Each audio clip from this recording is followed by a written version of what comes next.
পাকিস্তানের বিপক্ষে বাংলাদেশের দুর্দান্ত পারফরম্যান্স নিশ্চিতভাবেই নজরে এসেছে ভারতের ক্রিকেট বোর্ডের। টাইগারদের বিপক্ষের সিরিজে বিশ্রামে থাকার কথা ছিল সিনিয়র একাধিক ক্রিকেটারের। বিরাট কোহলি, জাসপ্রীত বুমরাহকে ছাড়াই স্কোয়াড সাজানোর পরিকল্পনা ছিল বোর্ডের, এমন তথ্য ছিল ভারতীয় গণমাধ্যমের। কিন্তু শেষ পর্যন্ত তাদেরকেও যুক্ত করা হয়েছে ভারতের এই স্কোয়াডে। বাংলাদেশের বিপক্ষে নিজেদের পুরো শক্তির দলটা আপাতত নামানোর কথা ভাবছে ভারত। দেশটির গণমাধ্যমে ভারতের ক্রিকেট বোর্ড বিসিসিআই এর এক কর্তা এমনই আভাস দিয়ে রেখেছেন, যেখানে নিশ্চিত করা হয়েছে সাম্প্রতিক পারফরমেন্সের তুলনায় তুলনামূলক অভিজ্ঞদের প্রাধান্য দিতে চায় ভারত ক্রিকেট বোর্ড।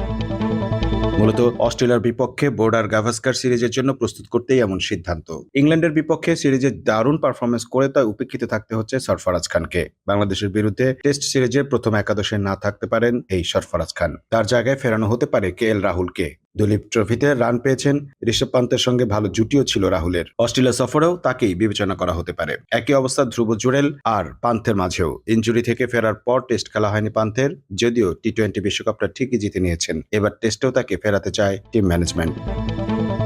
নির্বাচকেরা ভবিষ্যতের কথা ভেবে রাহুল এবং পান্থকে নেয়ার ব্যাপারে ইঙ্গিত দিয়েছেন। একইভাবে চেন্নাইয়ে অক্ষর প্যাটেলের সুযোগ কম, দুই স্পিন অলরাউন্ডারের পাশাপাশি জেনুইন স্পিনার হিসেবে কুলদীপ যাদবের খেলার সম্ভাবনাই বেশি। সংবাদ সংস্থাকে বোর্ডের এক কর্তা নাম প্রকাশ না করার শর্তে জানিয়েছেন, শেষ 3 টেস্টে দক্ষিণ আফ্রিকায় 17 রান করেছে রাহুল। ভারতের অন্যতম সেরা ইনিংস, শেষ টেস্টেও 86 রান করেছে, ওকে বাদ দেওয়া হয়নি। চোট পেয়েছিল, এখনো ফিট। দলীপে অর্ধশত রান করেছে, ওকেই প্রথম একাদশে রাখা হবে। ইংল্যান্ডের বিরুদ্ধে রাজকোট টেস্টের 2 ইনিংসেই অর্ধশত রান এবং ধর্মশালা টেস্টে আরও একটি অর্ধশত রান করলেও অভিজ্ঞতার কারণে পিছিয়ে পড়েছেন Sarfaraz.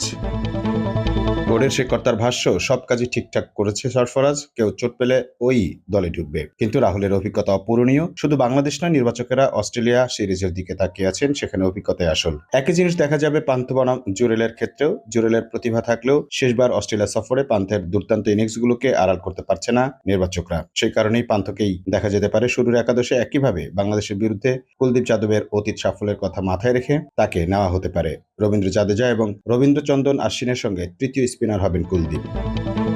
Mamun Mahfuz, time news desk.